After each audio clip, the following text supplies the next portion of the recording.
सप्त नदियों का जल रखकर सप्त बेलपत्र के ऊपर सप्त नदियों का जल, एक बेलपत्र ली, उसके ऊपर एक कटोरी में, एक बाटकी में, एक पात्र में एक नदी का जल, दूसरी बेलपत्र ली, दूसरी कटोरी में फिर जल, फिर तीसरी में बाबा की आराधना कर कर, शिव से विनती कर कर, भगवान शंकर के नामों का 108 नामों का जाप कर कर, श्री शिवाय नमस्तुभ्यम कर कर एक कटोरा जहां से पानी बहकर नीचे आता है वहां लगा लीजिए और एक बेलपत्री को उठाकर शिव जी के शिवलिंग पर समर्पित करिए। समर्पित करते समय डंडी का मुख अशोक सुंदरी की ओर हो। अशोक सुंदरी का जगह मालूम है सबको? सबको मालूम है ना? अशोक सुंदरी की ओर मुख, अशोक सुंदरी भी समझ गड़बड़ ना करिएगा। ये शिवलिंग जलाधारी, ये जल बह रहा है नीचे सामने से, स्थान गणेश जी का, कार्तिकेय जी का, बीच में एक मोटी सी लाइन होती है, वो अशोक सुंदरी का स्थान है। शिवलिंग ये जलाधारी, माता पार्वती जी का हस्त कमल, शंकर जी के ऊपर जो जलधारी रखी रहती है ऊपर, जिसमें से एक एक बूंद नीचे गिरती है, वो शंकर भगवान की 5 लड़कियां, जया, विषहरा, शामली वाली, दौतली, देव। शंकर जी की 5 लड़कियां शिव जी के ऊपर एक एक बूंद पानी गिराती रहती हैं। शंकर भगवान की कुल कितनी लड़कियां हैं? 6। कितनी लड़कियां हैं? 6। 5 जया, विषहरा, शामली वाली, दौतली, देव। शंकर जी की 6 नंबर की लड़की अशोक सुंदर। जब हम प्रयोग करेंगे एकांतेश्वर महादेव का, ये बेलपत्र जो हमने समर्पित करी है, डंडी का मुख अशोक सुंदरी की ओर हो। डंडी का, आप बैठे कहां पर हो जल चढ़ाते समय? शिव जी को जल कहां बैठकर चढ़ाया जाता है? जम के बोलो जरा। जहां से जल बहकर जा रहा है इसके ठीक विपरीत की ओर, ठीक विपरीत की ओर जल बहकर जा रहा है इधर, तो तुम बैठोगे इधर, इधर नहीं बैठोगे, इधर नहीं बैठोगे। जल इधर बह रहा है तो तुम इस साइड बैठोगे। यहाँ बैठकर फिर बेलपत्र को आप समर्पित करोगे। डंडी का मुख उधर होगा, पत्ती का मुख आपकी ओर होगा, और जो एक नदी का जल है वो समर्पित कर कर जो पात्र लगा है उसमें वो जल इकट्ठा होते चले जाएंगे। दूसरी बेलपत्र उठाना है, 108 बार शिव का नाम लेना है, फिर वापस बेलपत्र श्री शिवाय नमस्तुभ्यम कर कर समर्पित करना है। डंडी का मुख अशोक सुंदरी की ओर होना। जब 6 बेलपत्र अशोक सुंदरी की ओर जाएगी, 7वें नंबर की जो बेलपत्र है उसका डंडी का मुख आपकी ओर होगा, और डंडी का मुख आपकी ओर होकर जल चढ़ाकर आप उस जल को झेल लेंगे। जहां नंदी बैठे हैं, नंदी का जो पांव जिस जगह पर उठाओ, अगर इस पांव उठाओ तो इस ओर, ये पांव उठाओ तो इस ओर, नंदी का पांव जहां उठा रहता है वहीं पर बैठकर पति पत्नी दोनों उस जल को आचमन कर लेंगे, दोनों उस जल को पूरा पी जाएंगे और बाबा से झोली पसार कर प्रार्थना करेंगे कि हमें संतान का सुख देना, मेरा देव महादेव। उन्हीं गुरुओं में से एक तारा बाबा जी भी, जिन्होंने अपने पास में कुछ भी नहीं रखा, कुछ। आज गोविंद जी बता रहे थे, किसी एक भक्त के यहां से बाबा जी के लिए रोटी बनकर आती थी 5। कितनी रोटी आती थी? 5। और उसमें से भी कोई भक्त आ जाता था तो उसको वो रोटी निकाल कर दे देते थे, और सब्जी जो आती थी वो सब्जी और रोटी दूसरे को देकर एक रोटी अपने पास में रख लेते थे, उस रोटी को पानी में डुबोकर खा लेते थे और शिव नाम की भक्ति में बैठे रहते। एक गुरु है, एक सत्संग।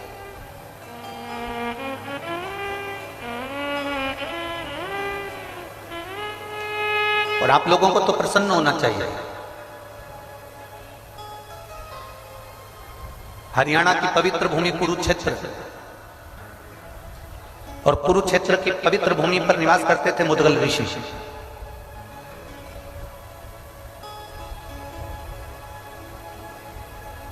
जिन मुदगल ऋषि ने शिव भक्ति को अपने जीवन में ऐसा उतारा कि उनके बेटे, उनकी बहू, उनकी पत्नी भी शंकर की भक्ति में रमी रहती थी। और उनका नियम बड़ा भारी, जैसे तारा बाबा जी का नियम था कि जो मिल गया उसके हिस्से कर कर एक अंश, एक रोटी खा ले। उसी तरह मुदगल ऋषि का भी एक क्रम था। 15 दिन तक खेतों में से अन्न को बीनना, गिरे हुए दानों को उठाना खेत में से और उसको लेकर आकर फिर उसका सत्तू बनाना और बनाने के बाद उसके हिस्से कर देना 3। एक हिस्सा खुद के परिवार का रखना, एक हिस्सा ऋषि संत साधु का रख देना और एक हिस्सा अतिथि का रख देना, पशु पक्षी जीव का रख देना। ये मुद्गल ऋषि का एक नियम है।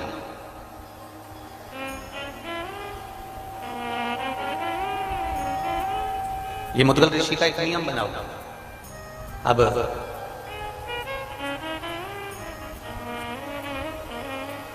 15-15 दिन में जो इकट्ठा होता था उसको 3-3 दिन में थोड़ा सा भोजन करते थे। 3 दिन का नियम था, 3 दिन में ही केवल अन्न का भाग ग्रहण करते थे मुद्गल बाबा। 3 दिन। एक बार कुरुक्षेत्र की पवित्र भूमि पर अकाल पड़ गया और आसपास सब दूर सूखा पड़ गया, कोई अन्न का दाना नहीं मिला, कई महीने निकल गए, ना स्वयं को कोई अन्न का दाना मिलता है, ना उनकी धर्म पत्नी को कोई अन्न का दाना मिलता है, ना बेटे को मिलता है, ना बहू को मिलता है, कुछ नहीं। आज तारा बाबा जी की जो कथा, जो बात श्री गोविंद जी ने कही कि 5 रोटी में से 1 रोटी जो थी बस वो ग्रहण करना, बाकी के एक अतिथि के लिए, एक ऋषिवर गुरुवर कोई आया, साधु सन्यासी तपस्वी साधक उपासक उसको दे, एक जीव के लिए। मुद्गल ऋषि कई महीने निकल गए पर अन्न का कोई दाना नहीं मिला। अपनी भक्ति में रमे हुए हैं, भगवान का गुणगान कर रहे हैं, शिव नाम का जाप कर रहे हैं, भगवान की भक्ति में डूबे हुए हैं, भगवत नाम का स्मरण कर रहे हैं, दिन भर बैठकर भगवत चर्चा कर रहे हैं, उसके सिवाय कुछ। पिता शंकर का जाप करेगा ना तो चल जाएगा। पत्नी पति के पीछे चलती है, इसलिए पति को जाप करता हुआ देखेगी ना तो शंकर की भक्ति में डूब जाएगी, चल जाएगा। बेटा अपने माँ बाप को भक्ति में डूबा हुआ देखेंगे ना तो भक्ति करेंगे तो चल जाएगा। पर बहू जो दूसरे के घर से आती है उसको 3 महीने तक लगातार एक अन्न का निवाला ना मिले तो चलेगा क्या? जम के तो बोलो चलेगा। एक अन्न का दाना बहू के मुख में ना, एक अन्न का। और 3 महीने जब निकल गए, 3 महीने के बाद फिर सोचा कि अब जाता हूं, किसी खेत में से कोई बीजे मिल जाएंगे, किसी खेत में से कोई अन्न का दाना मिल जाएगा तो उसको लेकर आता हूं। और खेत में गए, अन्न का दाना थोड़ा सा मिल गया, मिलने के बाद थोड़ा सा सत्तू तैयार भी हो गया। सत्तू तैयार भी हो गया तो सत्तू के फिर 3 हिस्से कर दिए और 3 हिस्से करके उसमें से थोड़ा सा एक भाग जरा सा मिला था, उस भाग में से भी एक भाग पत्नी को दे दिया, एक भाग बेटे को दे दिया, एक भाग बहू को दे दिया और एक भाग खुद लेकर गए। खुद 2 हिस्से अलग निकाल दिए, 2 हिस्से अलग दे दिए। पशुपतिनाथ का व्रत करते हो तो कितने हिस्से करते हो प्रसाद? कितने मंदिर में देते हो? अपने लिए कितना लेकर आते हो? एक। अब तुम अपने लिए तो 1 लेकर आए हो, पर उसमें पशुपति व्रत में तो ये वर्णन है कि वो हिस्सा भी तुम्हारे को किसी को देना नहीं है। पर मुद्गल बाबा जो व्रत कर रहे हैं, मुद्गल बाबा जो व्रत धारण करे हैं, मुद्गल ऋषि जो व्रत धारण करे हैं, उसमें से 2 हिस्से एक अतिथि के लिए, एक ऋषिवर के लिए, साधु के लिए, सन्यासी के लिए, जीव के लिए, जलचर जलचर वायुचर के लिए रख दिया। एक हिस्सा मुद्गल ऋषि ने अपने पास में रखा और इस हिस्से में से भी एक भाग पत्नी को, एक भाग अपने बेटे को, एक भाग अपनी बहू को दे दिया। और इतना सा सत्तू का भाग लेकर बैठे ही थे और हाथ में जल लिया ही था और प्रसाद पाने ही वाले थे। इतनी देर में शिव तो शिव है, शंकर तो शंकर है, ओघड़ी तो ओघड़ी है, शिव दयालु तो शिव दयालु। और मेरा भोलेनाथ का एक अंश दुर्वासा ऋषि, मेरे शिव के अंश दुर्वासा बाबा उनके दरवाजे पर पहुंच गए। आवाज लगाई, ऋषिवर ऋषिवर, हे ऋषिवर। मुद्गल ऋषि के कानों में शब्द गया, आसन को छोड़ा, प्रसाद को छोड़ा, बाहर गए। कौन आया?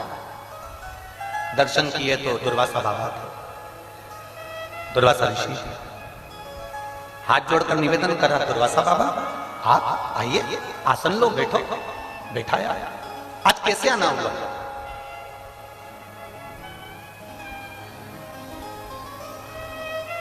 बहुत तेज भूख लग रही है, दुर्वासा ऋषि ने कहा, और पेट भरा नहीं है, भूख लग रही है, जल्दी से मुझे भोजन दे दो।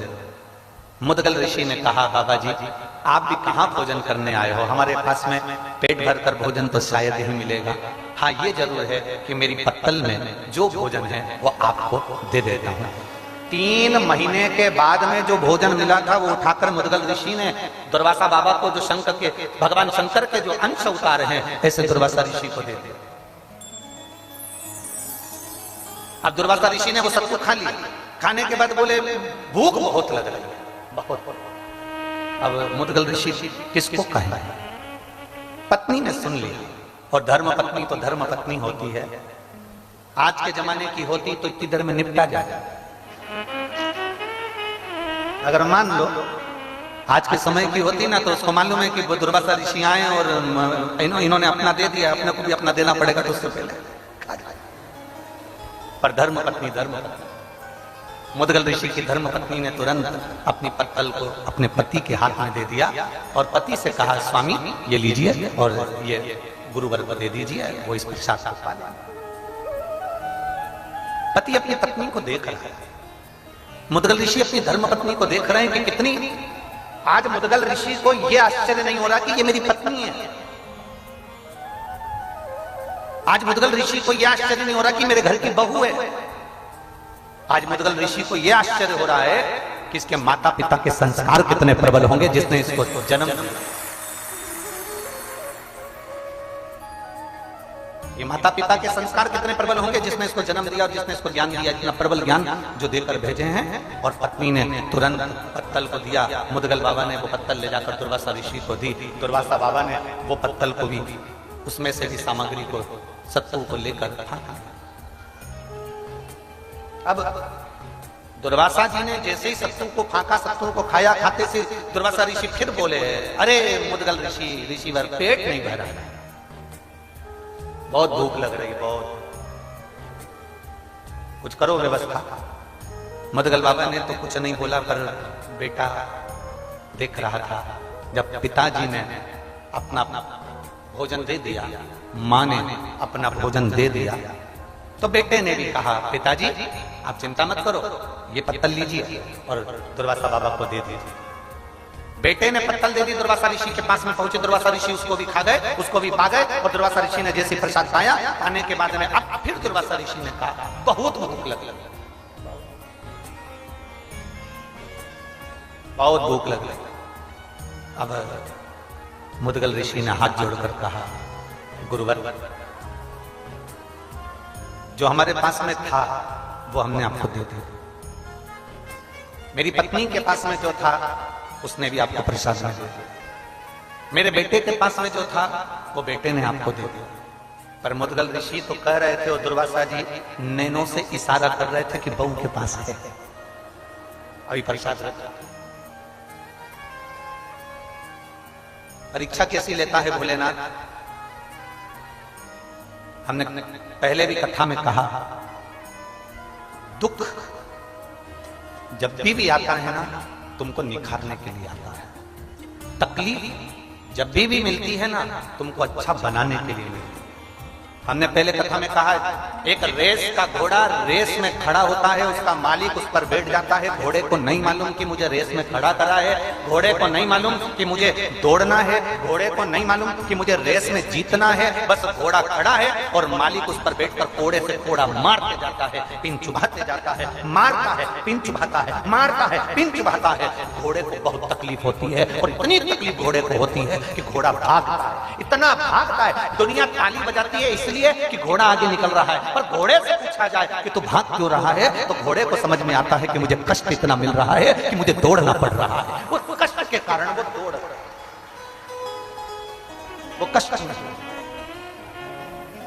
इतना दौड़ा, इतना दौड़ा, इतना दौड़ा कि आखिरी में वो घोड़ा पहले नंबर पर आ गया, रेस में जीत गया। दुनिया ने सोचा कि रेस घोड़ा जीता है, और घोड़े से पूछो, वो रेस नहीं जीता है। घोड़े को तो जो मार पड़ रही थी, जो कष्ट मिल रहा था, जो तकलीफ आ रही थी, घोड़ा उस तकलीफ को झेलकर दौड़ रहा था, अपने कष्ट के कारण दौड़ रहा था। इतना दौड़ा कि आगे निकल गया और रेस में जीत गया। उसी तरह मेरा भोले बाबा जब तुम्हें दुख देता है, तकलीफ देता है, कष्ट देता है, तो समझ लेना तुम रेस के घोड़े हो और तुम्हें आगे निकालना है, इसलिए दुख दे रहा है।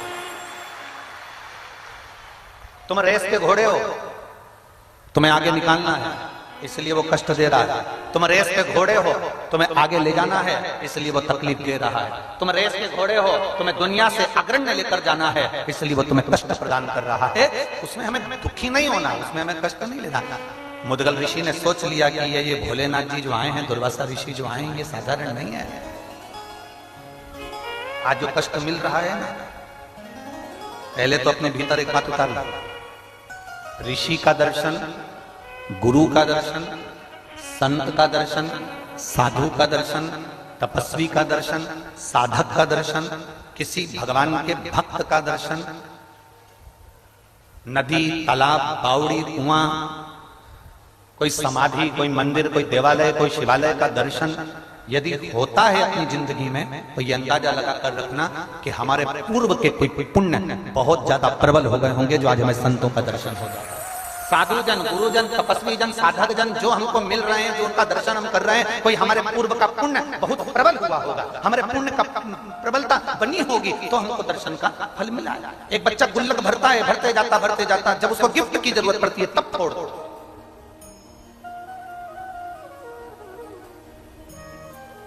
मुदगल ऋषि देख रहे, दुर्वासा जी ने देखा, भूख लगी है, ऋषिवर भूख लगी है। अब मुदगल ऋषि बोले कि प्रभु जो हमारे पास में था दे दिया, अब हम क्या, भूख लगी। मुदगल ऋषि ने अपनी बहू की पत्तल पर देखा, बहू का मुख नहीं, बहू की पत्तल पर देखा। क्या देखा बहू की पत्तल पर? कि बहू की आंख से अश्रु उस पत्तल पर टपक रहा था। बहू की आंख से सत्तू की जो पत्तल थी उस पर अश्रु टपक रहा था। एक हमारे यहाँ का, हमारे शास्त्र वर्णन करते हैं कि भोजन की थाली पर कभी रोना नहीं चाहिए। भोजन की थाली के सामने कभी मत रो। शिव महापुराण की कथा कहती है, जो तुम्हारे सामने भोजन आया है उसको इतने प्रेम से पाना, इतने प्रेम से पाना कि तुम्हारे चेहरे पर चमक आ जाए। भले तुमको वो भोजन पसंद नहीं आया, भले वो भोजन में स्वाद नहीं है, पर तुम्हारे प्रसन्नता के साथ खाना। क्योंकि जिस प्रसाद को हम पाते हैं, जिस भोजन को हम करते हैं, उस समय पर हम जैसे अपने मन में अनुभव करते हैं, भोजन पहुंचने के बाद हमारी इंद्रियों को उसी तरह का बल प्रदान करता है। इसलिए कभी भी भोजन करते समय आंसू बहाते समय भोजन ना करें, रोते रोते भोजन ना करें, क्रोध करते करते भोजन ना करें। शिव महापुराण की कथा तो यहां तक कहती है कि तुम्हारे सामने टीवी चल रही है तो टीवी को बंद करो फिर भोजन करो। हाँ, अगर टीवी पर कोई सत्संग आ रहा है, कथा आ रही है, गीता जी आ रही है, श्रीमद् भागवत आ रही है, शिव पुराण आ रही है, भजन चल रहा है, तो भले टीवी चालू रखकर भोजन कर लो। पर अगर कोई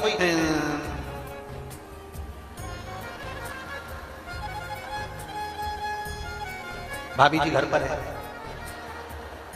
और तुम टीवी चालू कर भोजन कर रहे हो, और भोजन करते करते तुम्हारा ध्यान उस टीवी पर बना हुआ है, तो तुम्हारी इंद्रियों के लिए वो श्रेष्ठ नहीं, तुम्हारी इंद्रियों के लिए वो ठीक नहीं। भोजन करो, रोते हुए भोजन नहीं। भोजन का बहुत बड़ा प्रमाण है, बहुत बड़ा। कोई कोई हमारे भोजन करते समय हमारे सामने आ जाता है, घर पे आ जाता है। अब घर पर कोई भोजन करते समय आ गया तो तुम्हारे दो मन हो जाते हैं। एक मन से तो तुम कह रहे हो आओ साहब भोजन कर लो, और दूसरे मन से सोच रहे हो जाता क्यों नहीं। दो मन, एक मन से तो कह रहे हो कि भोजन कर लो, दूसरे मन से कह रहे हो कि जाता क्यों नहीं है। तो जो सामने बैठा है ना, सोफे पर, पलंग पर, कुर्सी पर, जमीन पर, उसके मन में ये प्रश्न खड़ा हो जाता है कि मैं रुकूं कि जाऊं।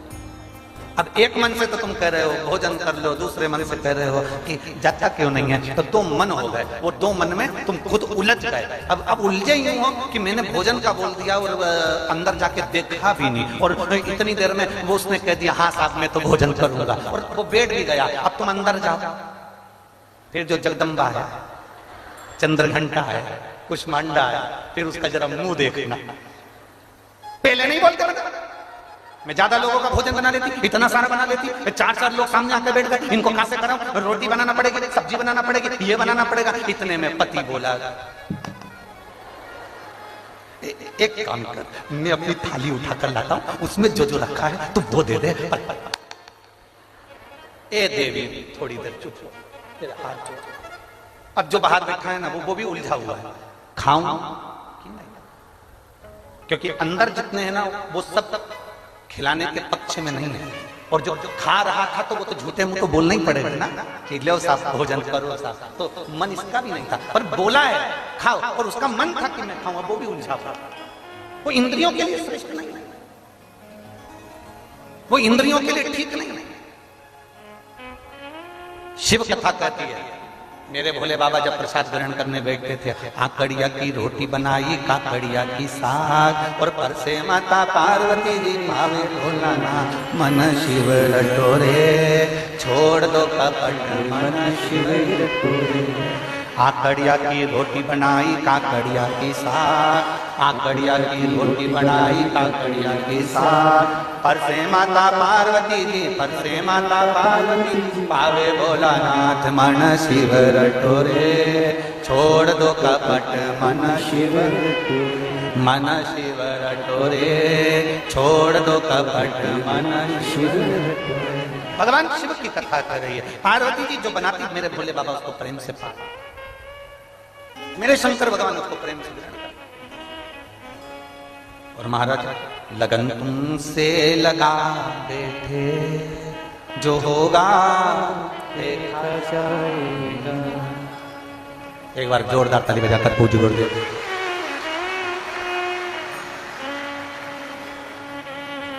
लगन तुमसे लगा बैठे, जो होगा देखा जाएगा, तुम्हें अपना बना बैठे, जो होगा देखा जाएगा, तुम्हें अपना बना बैठे, जो होगा देखा जाएगा। प्रीत बड़ा, भोजन करते समय आंसू नहीं निकलना चाहिए, भोजन करते समय अश्रु ना निकले।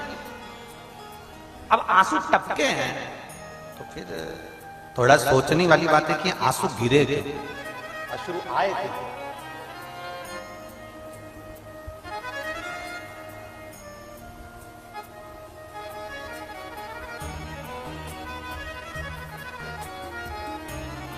नारी स्त्री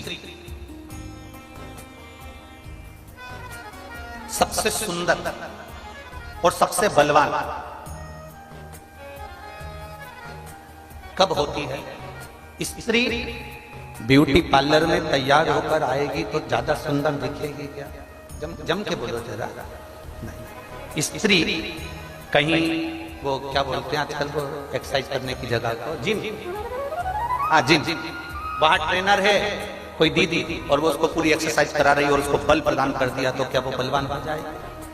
एक समझना, बहुत जोरदार बात है ये। शिव पुराण की सबसे सुंदर बात है जो पार्वती जी को भगवान शंकर ने अमरनाथ की गुफा में कही।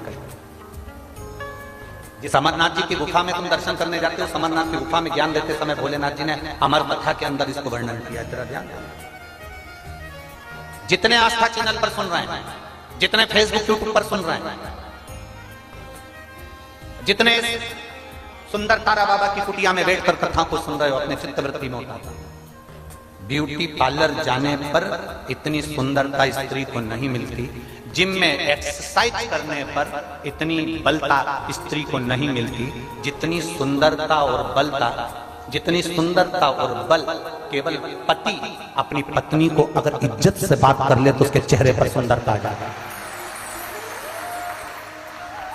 पति अपनी पत्नी से केवल इज्जत से बात कर ले, तरीके से बात कर ले, सम्मान से बात कर ले और उससे कह दे तुझे चिंता करने की जरूरत नहीं, मैं बैठा हूं, तो स्त्री में बल भी आ जाता है और उसकी सुंदरता भी बढ़ जाती है, उसको पार्लर से सुंदर हो जाता है।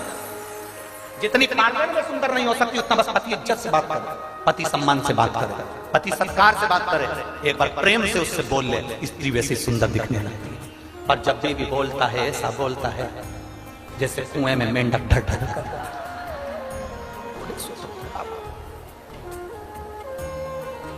एक छोटा सा पत्र किसी ने भेजा है, उस पत्र में कल के परिचय में था, उस पत्र में उसने लिखा, गुरुजी तुम उदाहरण बहुत बेकार देते हो, कभी तुम मेंढक बोल देते हो, कभी तुम मछली बोल देते हो, कभी छुपछली बोल देते हो, उदाहरण तो अच्छे थे। अब हम उसको क्या बोले कि इतने उदाहरण देने के बाद भी तो तुम सुधरते नहीं। अब इतने उदाहरण दिए से तो सुधरो थोड़ा।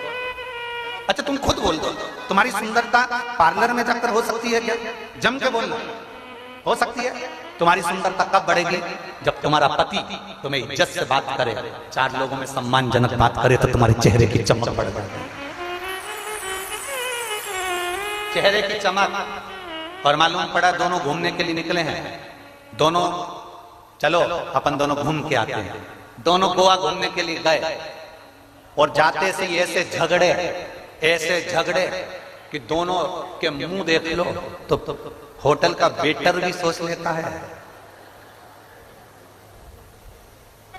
इंडिया और पाकिस्तान का मेल हमारे गोवा में हुआ है। चेहरे से पहचान जाता है,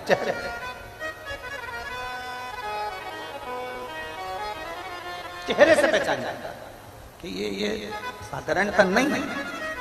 अब मुदगल ऋषि ने देखा कि जो अश्रु गिरे हैं, मुदगल ऋषि देख रहे हैं जो आंसू गिरे हैं, उन्होंने चेहरा नहीं देखा, उन्होंने आंसू देखा। और भोजन की थाली पर अगर कोई रो रहा है, भोजन की थाली पर अश्रु गिर रहा है, बड़ी सोचने की बात है। बहुत सोचना पड़ेगा कि आखिर भोजन की थाली पर कोई रो रहा है तो किस कारण अश्रु। और जब भोजन की थाली पर अश्रु देखे, जब भोजन की थाली पर आंसू देखे, तब उस बहू के रोने का कारण केवल आंसू से पहचान गए मुदगल ऋषि की बहू की आंख में से जो आंसू गिरा है। इतने साल मेरी बहू को आए हुए हो गए, 3 दिन में एक बार इसको भोजन मिलता था तो इसके मुख से आवाज नहीं आई, इसके मुख से आवाज नहीं आई। 3 महीने में भोजन मिला तो इसके मुख से आवाज नहीं आई, भूखी रही तो इसके मुख से आवाज नहीं आई। पर आज भोजन की थाली में अगर ये रो रही है तो इसका कारण क्या है? तब मुदगल ऋषि ने उस अश्रु पर ध्यान लगाकर देखा तो मुदगल ऋषि ने जाना कि वो आंसू इसलिए निकले थे कि अगर ये एक हिस्सा सत्तू का बच जाता तो इस हिस्से से मैं अपने सास ससुर और पति को खिला देती और मैं भूखी। ये जो भोजन बच जाता तो इससे मैं अपने सास ससुर को और अपने पति को खिला देती और मैं भूखी रह जाती, इसलिए वो आंख में आंसू आ। खुद के लिए नहीं, स्वयं के लिए नहीं, दूसरे के समर्पण के लिए रो। बहू ने हाथ में पत्तल उठाई और अपने ससुर को दे दी। पापा, पिताजी, बाबूजी, ये पत्तल दे दो दुर्वासा जी को। शंकर भगवान जब जब परीक्षा लेते हैं बड़ी विचित्र लेते हैं। पशुपतिनाथ का व्रत करने गए, 6 दिए नीचे रखे, भूल से 6 ही जला दिए। पशुपतिनाथ का व्रत करने गए, मालूम पड़ा घर में माचिस छूट गई और मंदिर में माचिस मांग कर अपने दिए को जला रहे हो, व्रत नहीं लग सकता, व्रत नहीं लग सकता। शिव महापुराण में पशुपतिनाथ के व्रत में तो यहां तक लिखा है कि अगर बेटी मायके में पशुपतिनाथ का व्रत कर रही है तो ससुराल में जिस घर में उसको दिया गया है, कन्यादान हुआ है, उस घर के अन्न से या उस घर के धन से पशुपतिनाथ का व्रत करे। मायके के अन्न और धन से पशुपति व्रत भी नहीं होता। आप किसी के यहाँ रिश्तेदार में गए हो, शिव महापुराण की कथा में पशुपतिनाथ के व्रत का विधान बताया कि आप किसी के घर में गए हो और आपका पशुपति व्रत है, तो शिव पुराण की कथा कहती है शादी में गए, फंक्शन में गए, कहीं कार्यक्रम में गए, आप उस व्रत को मत करो, छोड़ दो, अगले व्रत को करो। पर किसी के यहाँ के अन्न से, किसी के यहाँ के सामान से पशुपति व्रत नहीं करते। कितना सुंदर बात आज लोगों के समझ में आई है। क्या पहले तुम शंकर जी को मंदिर में जल नहीं चढ़ाते थे? बोलो, जम के बोलो जरा, चढ़ाते थे कि नहीं चढ़ाते थे? जम के बोलो जरा, चढ़ाते थे। शिवरात्रि या सोमवार को शंकर के मंदिर जाते थे कि नहीं जाते थे? जाते थे। जल चढ़ाते थे? चढ़ाते थे। अब तुम जल चढ़ाते थे, मंदिर जाते थे, पूजन करते थे, आराधना करते थे, सब कुछ करते थे, फिर भोले बाबा क्यों नहीं सुनता था? और जब से तुमने शिव महापुराण की कथा सुनना चालू करी, 1 लोटा जल चढ़ाते हो और भोलेनाथ जी तुम्हारी सुन लेता है, उसका कारण क्या है? कारण क्या है? क्या कारण है कि भोलेनाथ जी तुम्हारे एक लोटे जल से प्रसन्न होने लगे? क्या कारण है कि शंकर भगवान तुम्हारे एक लोटे जल से प्रसन्न होकर तुम्हें वर देने लगे? क्या कारण है कि शंकर भगवान पे चढ़ी हुई बेलपत्र खाने से औषधि होने लगी? उसका कारण क्या? कारण केवल एक है। अभी तक तुम जो जल चढ़ाते थे, मंदिर का लोटा उठाकर मंदिर का ही पानी भरकर शंकर जी को चढ़ा देते थे। अब अपना लोटा, अपना पानी अपने घर से लेकर जाते हो, अपना समर्पित करते हो, तो बाबा भी तुमको खूब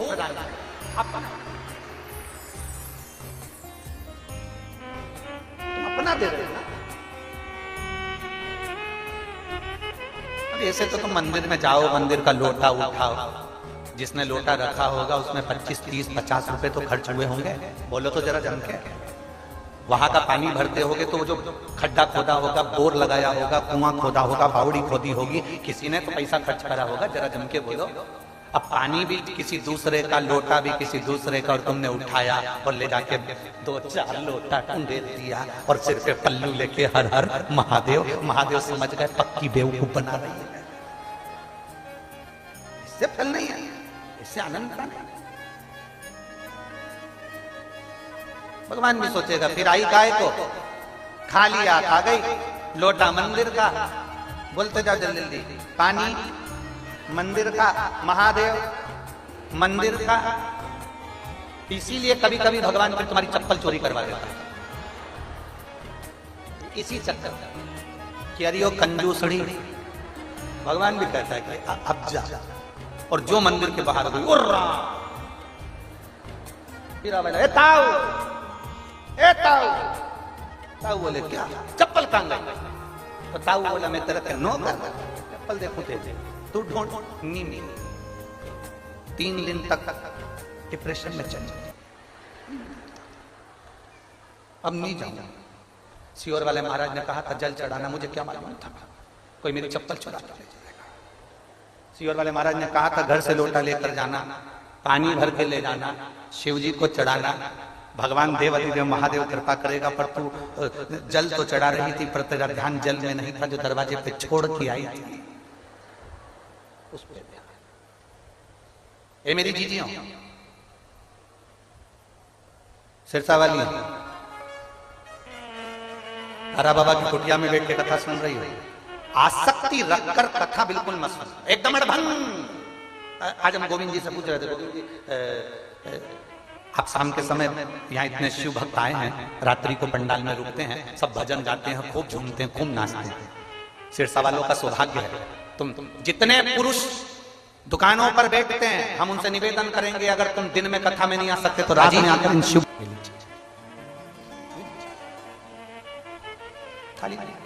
दुर्वासा बाबा को परीक्षा लेता है मेरा भोलेनाथ। पशुपति व्रत करे, 6 दियों में दिया लगा दिया, पशुपति व्रत करा, प्रसाद छोड़ कर आया, माचिस घर दे गए, पूजन का सामान दे गए, कभी कभी थाली रखी थी सवेरे की पूजन की, उसको किसी ने धो दिया। भगवान चाहता है अभी तेरे व्रत पूरे नहीं हुए, एक आध व्रत और कर। कभी कभी 6 के 6 दिए लगे थे, सब में हवा के चलते से पूरे 6 के 6 जल गए।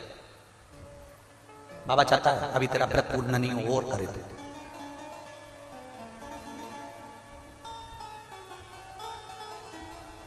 इतनी जल्दी पूर्णता नहीं। अब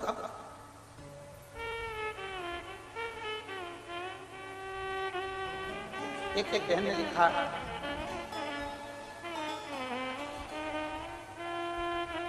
मेरा नाम मीनाक्षी सोनी है, हम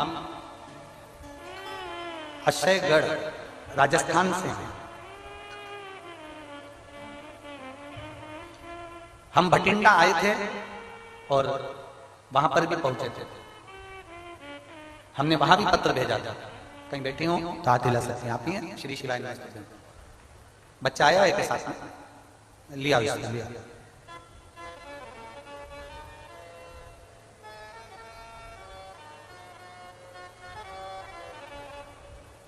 गुरुदेव, बेटी तो थी हमारी, पर हमारे घर में पुत्र की प्राप्ति नहीं थी। आए दिन लोग ताना देते थे, अपशब्द कहते थे। कथा सुनकर हमने शिव मंदिर जाना चालू करा, शंकर जी को जल चढ़ाना प्रारंभ करा, तो लोग कहते थे क्या भोलेनाथ पुत्र दे देगा क्या? तेरे भाग्य में पुत्र है ही नहीं। हमने पहला पशुपति व्रत करा, सफल नहीं हुआ।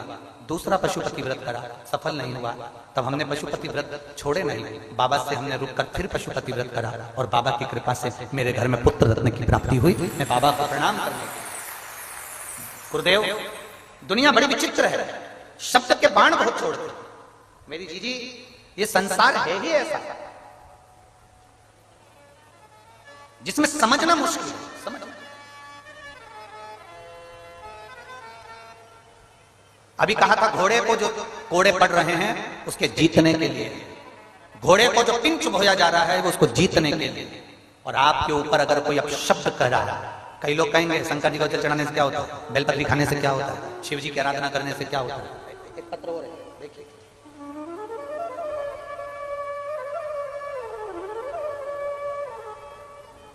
मेरा नाम बंसल गोस्वामी है, मेरी उम्र 25 वर्ष है। मैं फतेहाबाद जिला गांव जाड़वाला बांगड़ की रहने वाली हूं। कहीं बैठी हो तो हाथ हिला सकते हैं। मेरा नाम बंसल गोस्वामी है। आपकी श्री शिवाय नमस्ते।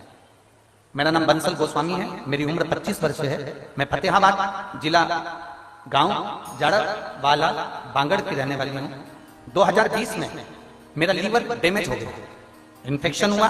इन्फेक्शन के बाद में जांच हुई तो मेरे लीवर ने काम करना बंद कर दिया। उसका असर किडनी पर भी पड़ना चालू हो गया और लीवर पूरी तरह से डैमेज हो गया। लीवर ने काम करना बंद कर दिया। डॉक्टरों के हिसाब से हम दिल्ली लेकर गए और वहां पर जांच कराई। डॉक्टर ने कह दिया इसका लीवर काम नहीं कर रहा है, अन्न की इसको एलर्जी है, ये गेहूं जिंदगी भर नहीं खा सकता। तब हम वहां से वापस लौट कर आ गए, दवाइयां लेकर आ गए। डॉक्टर कहते हैं कि तुम्हें जिंदगी भर गेहूं नहीं खाना है, तुम्हारा लीवर काम नहीं कर रहा है, लीवर पूरा डैमेज हो चुका है। हम वहां से वापस आ गए पर हमारा मन नहीं माना, अब करें तो करें। तब एक किसी के कहने पर हमने शंकर जी के मंदिर में जाना प्रारंभ करा और शिव जी को जल चढ़ाना प्रारंभ करा। शंकर जी को जल चढ़ाते उसका आचमन करते, शिव जी को जल चढ़ाकर आचमन करते। समय गुजरता गया, मार्च 2021 आ गया। गुरुदेव, मार्च 2021 में हमने पहला पशुपति व्रत करा और हम पहली बार सीहोर पहुंचे। सीहोर में जाकर वहां से रुद्राक्ष लाए, कंकर शंकर लाए, उसकी आराधना करने लगे। उस रुद्राक्ष को तांबे के कलश में जला लेते, शिव जी को चढ़ा देते और उसका पानी हमने पीना प्रारंभ करा। बाबा का मैं क्या गुणगान करूं गुरुदेव। जुलाई का महीना आ गया, हम मार्च में गए थे और जुलाई के महीने में हमने फिर चेकअप करवाया उसी जगह पर, उसी दिल्ली के हॉस्पिटल में, और डॉक्टर भी आश्चर्य में पड़ गया कि आपका लीवर और किडनी दोनों काम करना प्रारंभ कर दिए। ये शिव तत्व, आइए बेलपत्र, ये शिव तत्व है, शंकर तत्व। गुरुदेव, मेरा मोबाइल नंबर ये है, मेरे शिव की बड़ी कृपा है। हम तो हार चुके थे पर देवादिदेव महादेव ने हमको बचा लिया। शिव ओखड़ी है। कल आज हमारे गोविंद जी बता रहे थे, हम दे जाता गोविंद जी बता रहे थे, कोई उनके बीआई जी आए थे, उनके समधी, तो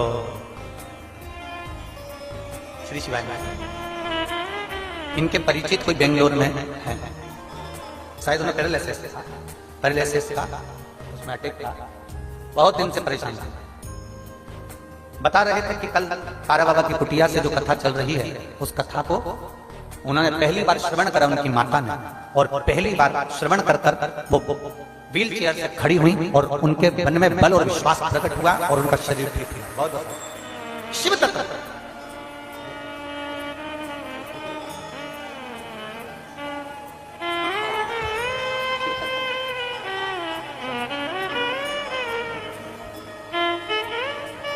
दिल से अगर श्रवण कर रहे हो, दिल से अगर मान रहे हो तो उसमें दिल से जितने विश्वास के साथ शिव महापुराण की कथा को सुनते हो उतने विश्वास से मेरा देवादिदेव महादेव तुम्हारी झोली भर उतने। बस पहचान लो, थोड़ा परीक्षा लेगा। कोई फाइल ज्यादा मोटी होती है तो उसको पढ़ने में समय लगता है तो जज भी कर देता है अगली तारीख। जज फाइल नहीं पढ़ पाया तो अगली तारीख पर दे देता है, फिर नहीं पढ़ पाया तो अगली तारीख दे देता है, फिर नहीं पढ़ पाया तो अगली तारीख दे देता है। जज भी तारीखों को आगे बढ़ा देता है जब तक फाइल पढ़ लेता है। पढ़ने के बाद जज भी निर्णय दे देता है। उसी तरह मेरा भोलेनाथ है, तुम्हारी दुख की फाइल पढ़ते पढ़ते एक दिन निर्णय जरूर देगा। विश्वास भरोसा।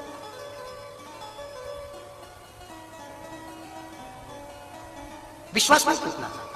कितने लोग हैं जो शंकर जी को रोज जल चढ़ाते हैं? हाथ उठा। सभी हो? रख लो, रख लो। काफी दर्द जाना चाहिए।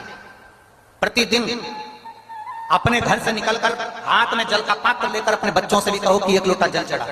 अपने घर के बहु बच्चों को भी बोलो, पति को भी बोलो, एक लोटा जल चढ़ा।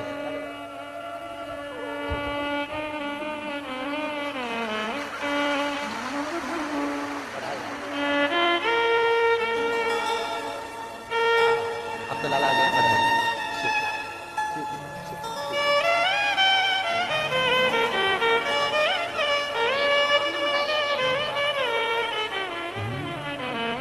खाली न जाता कोई दर से तुम्हारे, खाली न जाता कोई दर से तुम्हारे, मैं भी खड़ी हूँ मारे फसाए, अपने हृदय से लगा लो, गिरा जा रहा हूँ, उठा लो, भोले अपने दर से अब तो न टालो, गिरी जा रही हूँ, उठा लो।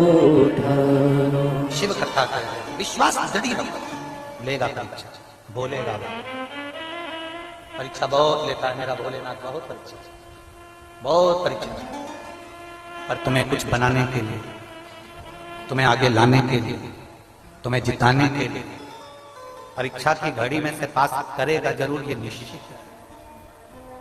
पत्तल दे दी दुर्वासा बाबा को, ये मेरी बहू का आखिरी में ये सत्तू बचा है, आखिरी सत्तू दे दे, ये आखिरी। दुर्वासा ऋषि ने खा लिया।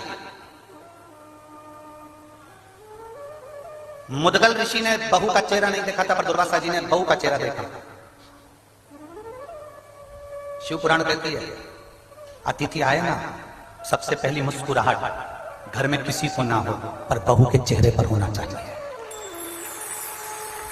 और बहुत दूर की बात है सियोर वाले महाराज, बहुत दूर की। अतिथि आए, मेहमान आए, बहन बेटी आए, रिश्तेदार आए, संत आए, साधु आए, गुरुजन आए, घर में कोई अतिथि कोई आ गया, सबसे पहली मुस्कुराहट घर की बहुओं के चेहरे पर होना चाहिए।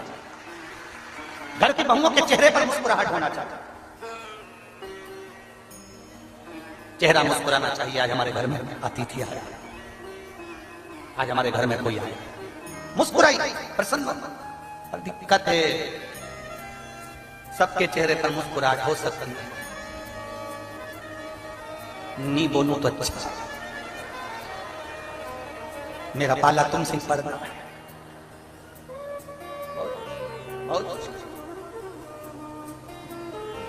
कईयों को लगता है कि आ गए तो काम फैल गया, काम बढ़ गया, भोजन बनाना पड़ेगा, इनके बच्चों का कितना फैलाएंगे, घर में कचरा ही कचरा कर जाएंगे, सब दूर फैला जाएंगे, सब दूर काम ही काम दिखेगा।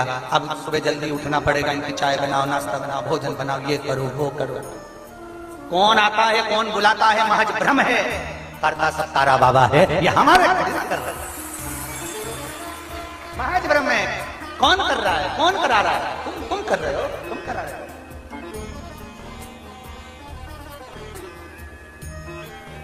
भ्रम है, भ्रम। प्रसन्न होना चाहिए बहु। चेहरा मुदगल ऋषि ने नहीं देखा, चेहरा दुर्वासा जी ने देखा। तो चेहरा देखकर दुर्वासा ऋषि ने वर दे दिया। केवल चेहरा देखा, बहू पर वर दे दिया। पत्नी के चेहरा देखकर वर नहीं दिया, मुदगल ऋषि का चेहरा देखकर दुर्वासा जी ने वर नहीं दिया, बेटे का चेहरा देखकर वर नहीं दिया, बहू का चेहरा देखकर वर दिया।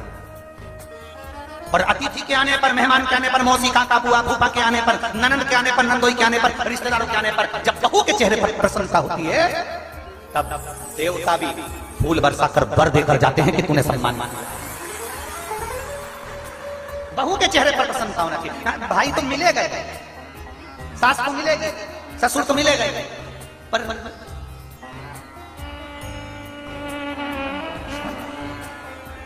मिलना किसको? जिस सास के जाने के बाद जिससे फायदा पड़ने वाला, वो सम्मान करेगी ना तो एक चेहरे पर रौनक आए, आनंद। दुर्वासा ऋषि ने पत्नी का चेहरा देखकर वर नहीं दिया, मुद्गल ऋषि का चेहरा देखकर दुर्वासा जी ने वर नहीं दिया, उनके बेटे का चेहरा देखकर दुर्वासा जी ने वर नहीं दिया, बहू का चेहरा देख और बहू का चेहरा देखकर वर दे दिया। हे बेटा, मैं तुझे वर देता हूं, जब तक पृथ्वी पर तुम रहना चाहो तब तक रहना, तुम्हें जितनी संपदा चाहिए सब मिलेगी, और आखिरी में तुम शंकर भगवान के कैलाश में निवास करोगे। ये मेरा वर, ये मेरा वर। और बेटा, मुद्गल ऋषि दान करते ना, उनका कमाया हुआ था उनने दान करा।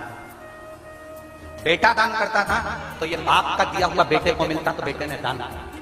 पत्नी दान करती ना, पति का हक था तो पत्नी दान करती। पर बेटा, तेरी तो शादी हुई है, तू बहू बनकर आई है, अभी इसमें तेरा कोई हक नहीं, फिर भी तूने अपना हक किसी को दिया है तो वो खाली नहीं जा सकता, उसका वर तुझे देगा, उसका वर तुझे देगा। आशीर्वाद देकर दुर्वासा ऋषि चले गए। कुरुक्षेत्र का मैदान था, समय आया, समय आने पर उसी कुरुक्षेत्र की पवित्र भूमि के उसी प्रांगण के अंतर्गत युधिष्ठिर ने एक बार यज्ञ रखा।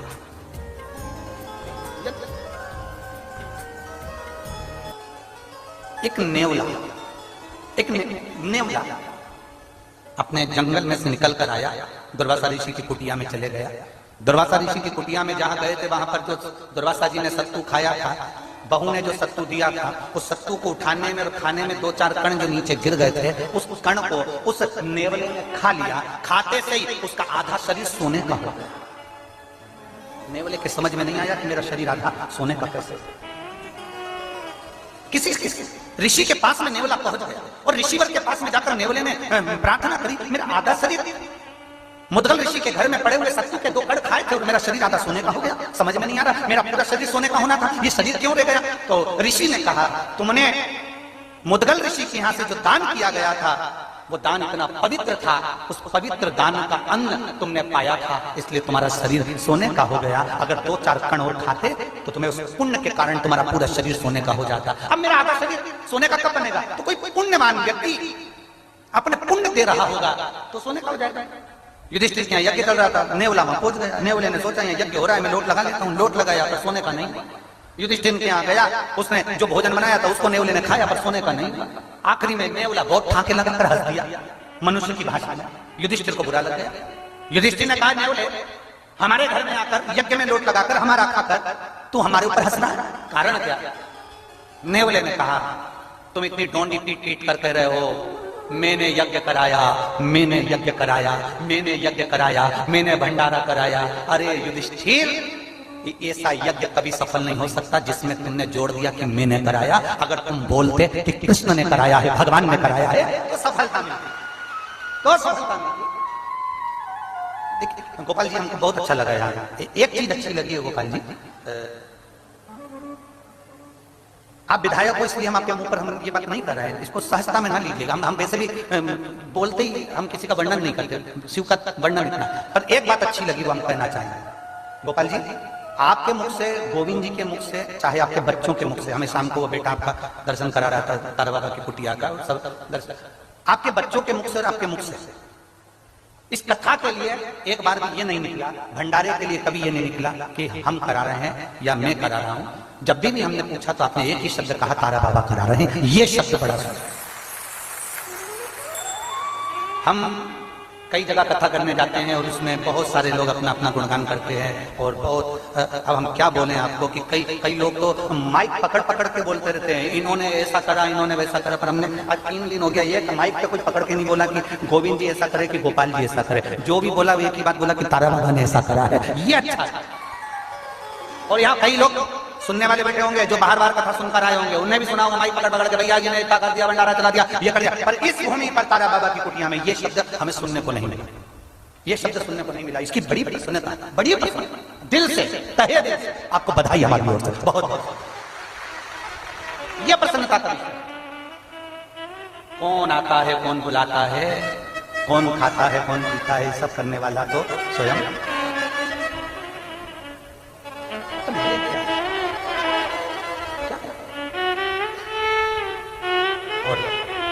महाराज शिव कथा कहती है,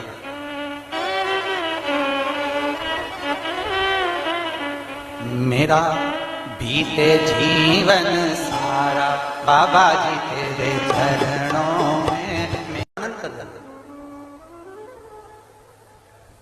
नेवले ने ज्ञान दे दिया युधिष्ठिर को। जब कुछ बटोरा ना हो किसी संत के पास जरूर। बटोरने से मतलब ये नहीं है कि तुम्हें धन बटोरना है, संपदा बटोरना है। संत साधु गुरु का आशीर्वाद भी बटोरा जाता है। आओ सेवा करो, पुण्य बटोर कर ले, अच्छा देते। कलकत्ता में एक बात कही थी विश्वनाथ मुनि की, जिनकी धर्म पत्नी और विश्वनाथ मुनि एक बेलपत्री का दान जरूर करते हैं। एक कल एक बात जरूर कही थी कि चांदी सोने की बेलपत्र से बड़ी होती है एक वृक्ष की, जम के बोलो जरा, बेलपत्र। जो सोने चांदी की बेलपत्र भी सुख नहीं दे सकती, वो सुख मेरे शंकर भगवान को जो बेलपत्र प्रिय है वो बेलपत्र दे दे। जितने लोग भ्रम में पड़े हुए हैं कि हमको गुरुजी ने चांदी की बेलपत्र दे दी, किसी ने सोने की बेलपत्र दे दी, बिल्कुल खुश मत होना। रत्ती भर भी एक रत्ती के खुश मत हो कि तुम्हें चांदी की बेलपत्र मिल गई, सोने की बेलपत्र मिल गई। भगवान से प्रार्थना करना, जब जब मैं शिवालय जाऊं, कुबेरेश्वर धाम जाऊं, तारा बाबा की कुटिया में जाऊं, तो इतना जरूर हो कि मुझे एक बेलपत्र भगवान शिव की कृपा से जरूर मिले प्राप्त। क्योंकि वो चांदी और सोने की वो कीमत का, भले वो चांदी की 500 रुपए की होगी, 1000 रुपए की होगी, सोने की 25-50 हजार रुपए। पर चांदी की बेलपत्र खा सकते हो क्या? नहीं खा जा। सोने की बेलपत्र खा सकते हो? नहीं। केवल एक बेलपत्र जो भगवान शंकर पर चढ़ी, औषधि का कार्य करी और हमारे शरीर से हमारे रोगों को, हमारी तकलीफों को, हमारे दुख को दूर कर, वो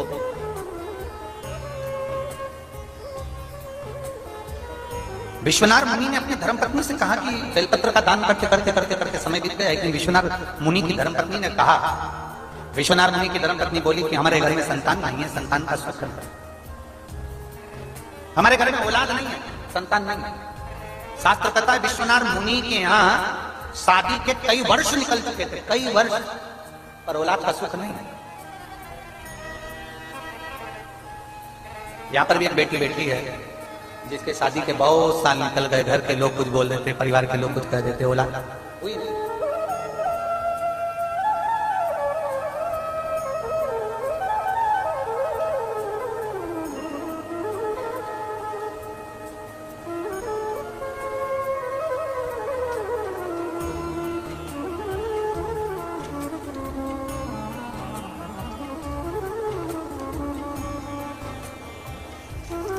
शंभो शरणे पड़े माबूद।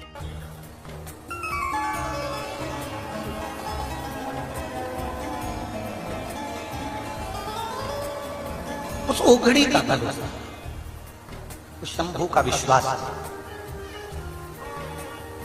उसने लिखा, गोविंद जी, गोपाल जी, आपको बहुत बहुत धन्यवाद। पत्र में, और एक पत्र नहीं है आपके लिए, वास्तव में आपने बहुत भागवत जी कराई है, राम कथा कराई है, आप पुण्यवान हैं, ये शिव कृपा है। पर आज पूरे सिरसा वालों के चेहरे पर, बोलो रे सिरसा वालों, सही है, सिरसा वालों के चेहरे पर अगर कोई खुशी की लहर ला कर दी है ना, उसके लिए बहुत बहुत धन्यवाद। ये शुक्र है।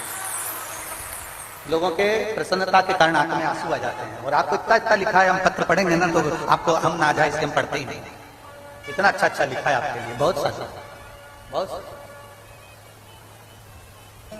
शिव कथा बाबा का दिल से क्या ना। एक बेटी लिख रही है, एक बेटी ने लिखा, प्रमीला गुलाब सिंह, गांव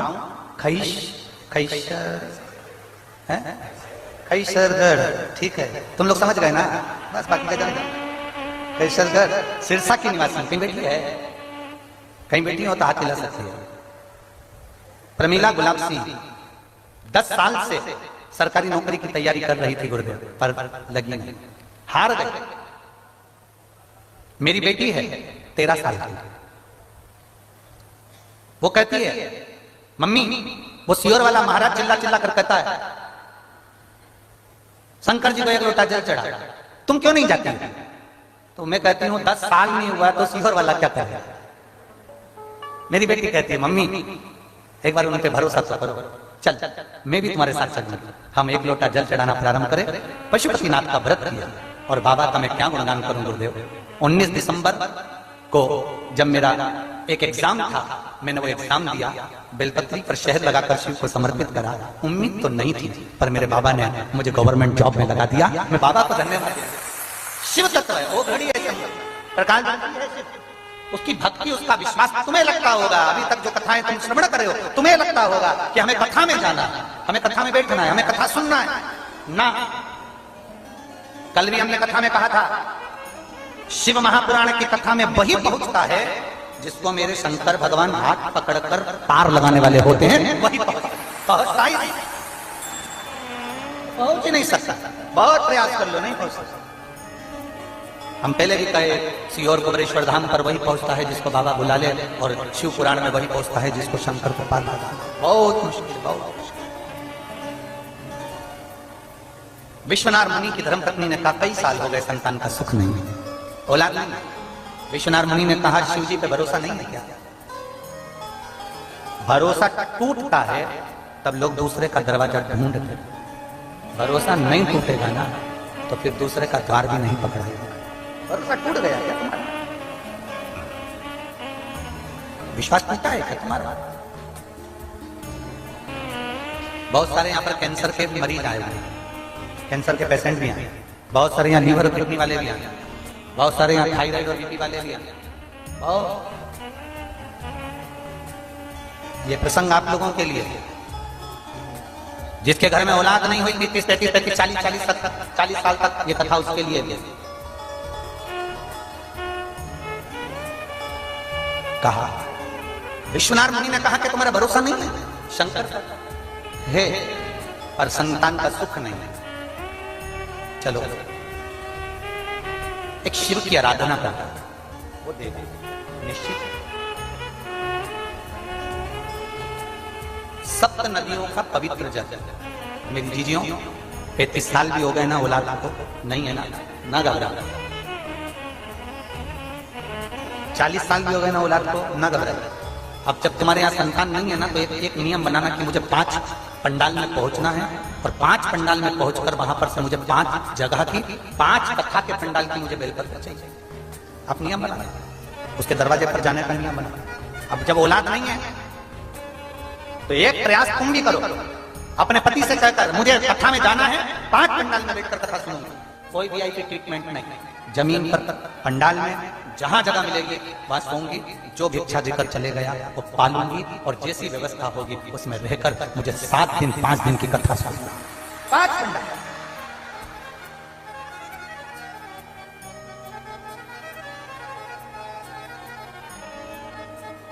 5 पंडाल। और एक नियम जो विश्वनाथ मुनि ने अपनी धर्मपत्नी को बताया है, 7 नदियों का जल, 7 सरोवर नहीं, 7 पवित्र नदियों का जल,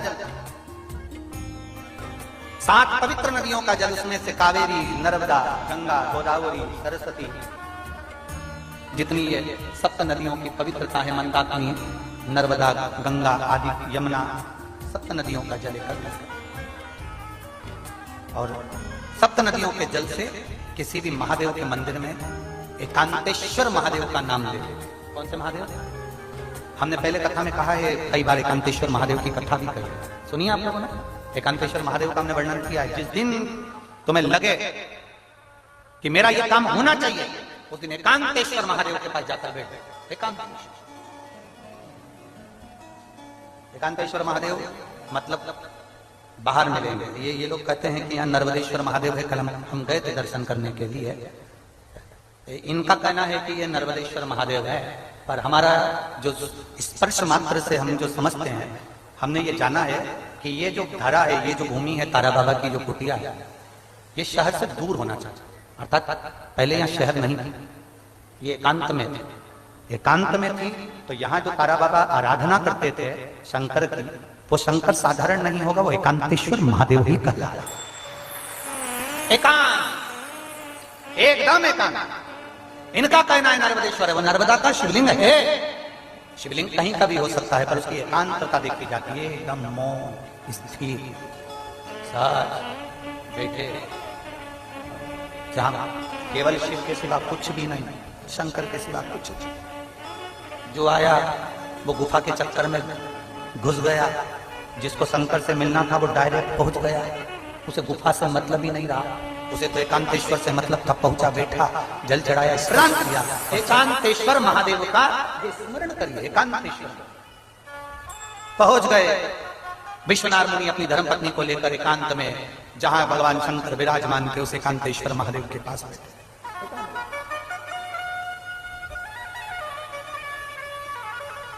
बैठे। एकांतेश्वर महादेव के पास बैठकर आराधना करी, पूजन करी, सप्त नदियों का जल समर्पित कर आचमन करा। गर्भ ठहर गया, गर्भित हो गई ना, पुत्र आ गया, संतान आ गई। थोड़ा विस्मय था, विश्वनाथ मुनि की धर्मपत्नी को विस्मय था। भरोसा करो तो पूरा करो, अगर तुमने भरोसा करा है तो भगवान नैया पार भी करेगा। विश्वनाथ मुनि की धर्मपत्नी को थोड़ा विश्वास भी था, थोड़ा अविश्वास। कई लोग ऐसे होते हैं जिनके मन में विश्वास भी प्रकट होता है, अविश्वास भी हो जाता है। किसी किसी को लगता है क्या शंकर जी पे जल चढ़ाने से ऐसा हो सकता है? चढ़ा रही है पर विश्वास नहीं है, बोल रही है पर विश्वास नहीं है। कई बार कथा में हम कोई आपको उपाय बता भी देते हैं तो लोग सोचते हैं ऐसा कैसे पुराण में लिखा है? विश्वास हो तो करो, मानो तो मैं गंगा मां हूं, ना मानो तो बहता। मानो तो मेरा भोलेनाथ तुम्हारे कल्याण के लिए इस सिरसा हरियाणा में आया है, ना मानो तो तुम अपना समय बर्बाद कर रहे हो फिर अपने घर पर। ना मानो, क्यों व्यर्थ समय? हम तो आपसे भी कहेंगे, देखो तुम्हारा मन लगे ना, तुम्हें भरोसा होना कि मैं आई हूं कथा में, मेरा महादेव मेरे दुख मिटाने मेरे घर आएगा, अगर ये भरोसा है तो कथा में बैठे, नहीं तो काय को टाइम बर्बाद कर रहे हो सियोर वाले महाराज का भी और तुम अपना भी। अपने घर जाओ, रोटी वोटी खाओ, टीवी देखो बढ़िया, मोबाइल चलाओ, व्हाट्सएप, मतलब फालतू समय बर्बाद करने तक बात। अविश्वास और विश्वास दोनों का मेल हो गया, विश्वास अविश्वास का। तो बच्चा ने जन्म तो लिया, बच्चे ने जन्म तो लिया, पुत्र पैदा भी हुआ, पर जन्म लेने के बाद आकाशवाणी हो गई, ये बच्चा जो है एक बिजली पानी से, इस बच्चे की मृत्यु 12 वर्ष में हो जाएगी, क्योंकि विश्वास को अविश्वास कर दिया। 12 वर्ष में चला जाए, करें क्या? एक ऋषिवर से पूछा, भोलेनाथ जी ने संतान दी है तो भोलेनाथ कभी भी कुछ भी देते हैं तो वो साधारण नहीं देते। शंकर भगवान के पास में जो चीज है वो शंकर भगवान वही देते हैं। शंकर जी के पास डमरू है तो डमरू दिया, सर्प है तो सर्प दिया, मृगशाला है तो मृगशाला दी, बेलपत्र है तो बेलपत्र दिया। शंकर जी के मंदिर में अगर तुम्हें कोई लड्डू बांट रहा है, शंकर जी के मंदिर में अगर पेड़ा बांट रहा है, समझ लेना ये शंकर जी का नहीं है। शंकर के मंदिर में तो केवल बेलपत्र रहती है तो बेलपत्र मिलती है, शंकर के पास रुद्राक्ष रहता है तो रुद्राक्ष मिलता है, शंकर के पास गंगा जल रहता है तो गंगा जल मिलता है, शंकर के पास में जो है वो मिलता है। शिव जी के पास में ना लड्डू है, ना पेड़ा है, ना गुलाब जामुन है, ना इमरती है, ना भजिया है, ना पकोड़ा है। शंकर भगवान को 56 भोग लगता भी नहीं है और वो खाते भी नहीं है। शंकर भगवान 56 भोग खुद नहीं खाते और दुनिया को खिला देते हैं, इसलिए शिव शिव शंकर शंकर हो बड़ी। सारे देवताओं को 56 भोग लगता है, मेरे महादेव को नहीं लगता। व्यर्थ की बात। कोई कहे महादेव को 56 भोग लग रहा है, समझ लेना फालतू की बात है। मेरे महादेव को 56 भोग लगता ही नहीं, वो उसको जो भोग लगता है तुम वो खा ही नहीं सकते, उसकी च्वाइस ही अलग है एकदम। जो वो खाता है तुम खा ही नहीं सकते, क्यों नाटक करना फालतू का? शंकर भगवान को भांग प्रिय है, कौन सी पुराण में लिखा जी कि शिव जी को भांग प्रिय? अभी शिवरात्रि आएगी, लोग घोटेंगे पिएंगे। शंकर को जो प्रिय है वो तुम नहीं खा सकते। धतूरा मंगवा खा लो, काली मिर्च मंगवा, शिव की। लोग कहते हैं शंकर जी भांग पिए थे तो हम भी पिएंगे। हमने कहा शंकर जी तो जहर भी पिए थे, पी लें। शंकर जी की होड़ कर रहे हो तो बात दूसरी है भाई, यहाँ शिव की होड़ की बात नहीं है। शंकर को समझना बहुत कठिन है हमारा, बहुत कठिन। सियोर वाला महाराज नहीं समझ पाया आज तक, तो तुम क्या समझोगे? हम भी नहीं समझे कि शिव है क्या, शंकर अड़वांग क्या, उसकी बेलपत्र क्या, उसका गंगा जल क्या, उसका आराधना क्या है, उसके रुद्राक्ष में है क्या, उसकी भक्ति में है क्या है उसकी भक्ति? तुम खुद देखो, तुम्हारे पास कोई पीले चावल देने आया था क्या कथा सुनने के लिए? बताओ बताओ, जम के बोलो जरा। कोई निमंत्रण पत्र देने आया था तुम्हारे पास में? जम के बोलो जरा। नहीं, ना निमंत्रण पत्र आया, ना पीले चावल आए। जो तुम्हारे यहाँ पीले चावल देके जाता है, शादी के जो निमंत्रण पत्र देकर जाता है, वहां भी तो तुम नहीं जाते। बोलो, ईमानदारी की बात है। जो पत्र दे रहा है, बोला हुए में आना, महिला संगीत में आना, रिसेप्शन में आना, किटी पार्टी में आना, कितना कितना के जाए, तो तुम नहीं जाओ। और ना तो यहाँ से पत्र गया, ना पीले चावल गए। उसके बाद भी पूरे कुटिया में झांक कर देखकर आप लाखों की संख्या में लोग बड़े बड़े। अर्थात तुम हमारे लिए नहीं आए हो, ये पुराना तुम्हारा संबंध है भोलेनाथ जी से, तो उसने खींचकर तुम्हें बुला लिया। हमारे लिए नहीं आया। अगर हम बुलाते तो तुम भी नहीं आते, वो तो बाबा ने बुलाया है, इसलिए तुम पहुंचे। तो विश्वास और अविश्वास दो होगा। आकाशवाणी नाम रखा ग्रहपति। शिव जी अपना सामान देते हैं, शंकर भगवान अपना बल देते हैं। शिव जी अगर संतान दे रहे हैं, शंकर भगवान अगर तुम्हें औलाद दे रहे हैं, शंकर भगवान 30 साल 35 साल 25 साल के बाद भी तुम्हें संतान दे रहे हैं, शंकर भगवान तुम्हारे को अगर धनपति बना रहे हैं, शंकर भगवान तुम्हारे रोग से मुक्त कर रहे हैं, तो समझना शिव अपने पास से दे रहे हैं। शिव जी ने उसका नाम ग्रहपति रखा था। शंकर भगवान ने एक बच्चे का रूप रखकर आए और प्रेरणा दे दी, इस बच्चे से कहो काशी चले जाए। काशी में जाकर अगर एक बार बालू का शिवलिंग बनाएगा, पूजन करेगा, वहीं पर इसको शंकर का दर्शन हो जाएगा। काशी में जाकर बालू का शिवलिंग बनाकर बच्चे ने पूजन करी। पूजन करते से उसी समय 12वां वर्ष था, प्राण छूटने के लिए बिजली ऊपर से गिर रही थी। इतनी देर में देवाधिदेव महादेव ने आकर अपना त्रिशूल लगाकर बिजली को रोक दिया और बालक को बचा, बच्चे को बचा। शिव जी ने कहा, ये कोई दूसरा नहीं, मेरे 21 अवतार में से एक अवतार ग्रहपति अवतार है। शंकर के 11 रुद्र अवतार, 21 रुद्र अवतार, मेरे महादेव के उसमें से एक भगवान शंकर का नाम है ग्रहपति। कौन सा नाम है? ग्रहपति। जिस लड़का लड़की, एक पत्र, हमारे पास टाइम नहीं आज, हम पत्र पढ़ेंगे कल। एक पत्र में एक लड़की ने लिखा है, माने मेरी बेटी को मेरे घर पे रहते रहते शादी के बाद 7 साल हो गए, लड़के ने एक बार फोन नहीं करा, एक बार लड़का मिलने नहीं आया। मेरी बच्ची की भी बच्ची है, उस तक को फोन नहीं करा, ना मिलने आया, ना उसने फोन करा, ना मिलने आया। आपने जो ग्रहपति नाम पहले की कथा में बताया था, वो ग्रहपति के नाम से मैंने अपनी बेटी से जल चढ़वाया और बेटी मानती नहीं थी। अभी 2 महीने पहले उस बेटी ने जल चढ़ाना प्रारंभ करा और मेरा दामाद उसको लेने के लिए आ गया और मेरी बेटी को लेकर चला। ग्रहपति नाम, शंकर भगवान का जो ग्रहपति नाम है वो साधारण नहीं है। ग्रहपति नाम ही एक ऐसा है, पति पत्नी में आपस में कितना भी झगड़ा हो रहा है, ग्रहपति नाम का एक लोटा जल पति पत्नी के संबंध को मजबूत बनाता है, प्रेम जोड़ता है, विवाह समाप्त करता है, वो ग्रहपति। भगवान शंकर और पार्वती का मंगल विवाह हो रहा है।